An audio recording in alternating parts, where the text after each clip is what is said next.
Valentine's Day Jitters by Julie Danneberg. Illustrated by Judy Love.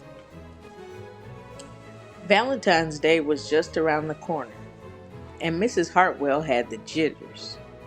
She was busy planning the class Valentine's Day party, and she wanted it to be extra special, just like her students. Remembering some of her party planning issues in the past, Mrs. Hartwell decided to ask her room full of experts for advice. During reading, between helping Emily with a band-aid and searching with Jeff to find a just right reading book, she asked students for suggestions on Valentine's Day craft projects. There was a consensus on glitter, glue, ribbons, and lace. After math class, Mrs. Hartwell high-fived Alexandra for knowing her math facts and gave Jack a sticker for not giving up on his. Then she asked the class for party game recommendations. Her students had lots of ideas. Some she could use, some she couldn't. As everyone lined up for recess, Mrs. Hartwell tied Andy's shoelace and reminded Sergio and Olivia to get their coats. Then she asked the students for advice on the perfect party treat. Cake! With extra frosting and lots of sprinkles. The night before Valentine's Day, Mrs. Hartwell worked hard to get everything ready for the party. The cake took a lot of time. It was very complicated. The next day during lunch and recess, she bustled about setting up the craft and the games. "Can we see the cake?" the students asked when they came in, excited for another one of Mrs. Hartwell's parties. "It's going to be a surprise," she told them. That afternoon, the students handed out their Valentine's Day cards. Then Mrs. Hartwell got them started on the craft project. There was glitter, glue, ribbons, and lace. It turned out a little bit messier than Mrs. Hartwell expected.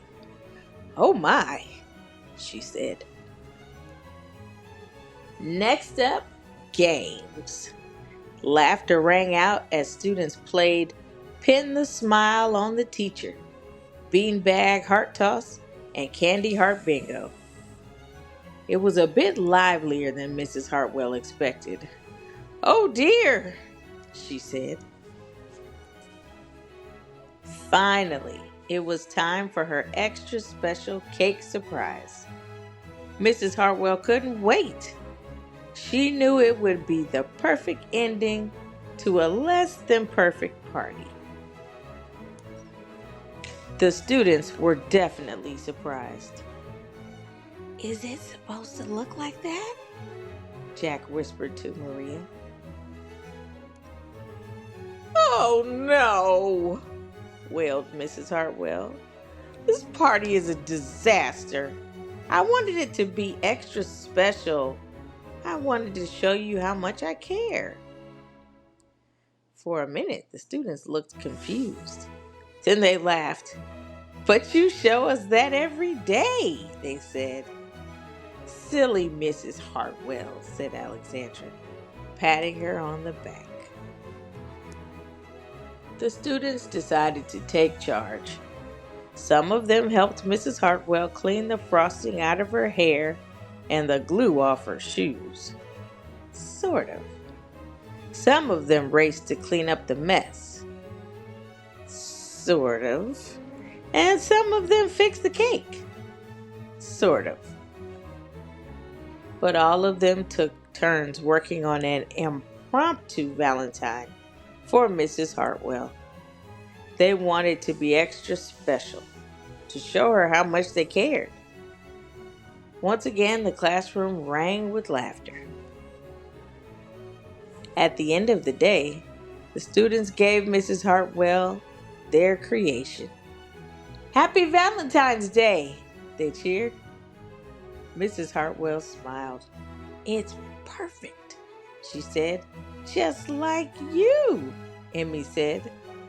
Everyone agreed it was the best Valentine's Day party ever. Well, almost. It's time. Reading time. Welcome to Reading Time with Amanda Brown.